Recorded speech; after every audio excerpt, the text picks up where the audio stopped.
അസ്സലാമു അലൈക്കും വറഹ്മത്തുള്ളാഹി വബറകാതുഹു. ബിസ്മില്ലാ അൽഹംദുലില്ലാ. പരിശുദ്ധ ഖുർആനിൽ ചില സൂറത്തുകൾക്കും അതുപോലെ ചില ആയത്തുകൾക്കും പ്രത്യേകം ശ്രേഷ്ഠതയും പ്രതിഫലവും പറഞ്ഞിട്ടുണ്ട്.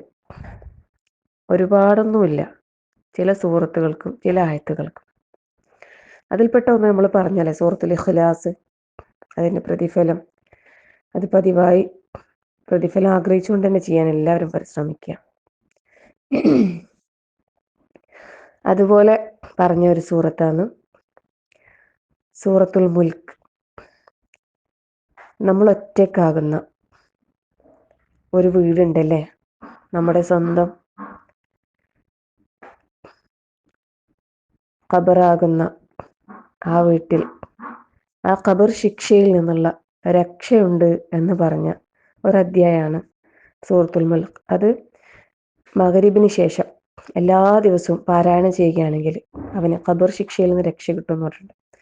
അത് മാത്രമല്ല, നാളെ പരലോകത്ത് റബ്ബിനോട് തൻ്റെ ആളുകൾക്ക് വേണ്ടി, അതായത് ഈ സൂറത്തുൽ മുൽക്ക് പാരായണം ചെയ്യുന്നവർക്ക് വേണ്ടി ശുപാർശ ചെയ്യുന്നു പറയുന്നുണ്ട്, വാദിക്കുന്നു പറയുന്നുണ്ട്. സുബ്ഹാനല്ലാഹ്. വെറും 30 ആയത്തുകൾ മാത്രമുള്ള ചെറിയൊരു അധ്യായം. അത് പാരായണം ചെയ്യാൻ വളരെ കുറഞ്ഞ സമയം മാത്രമേ വേണ്ടൂ. എല്ലാ ദിവസവും മറക്കാതെ പാരായണം ചെയ്യുക.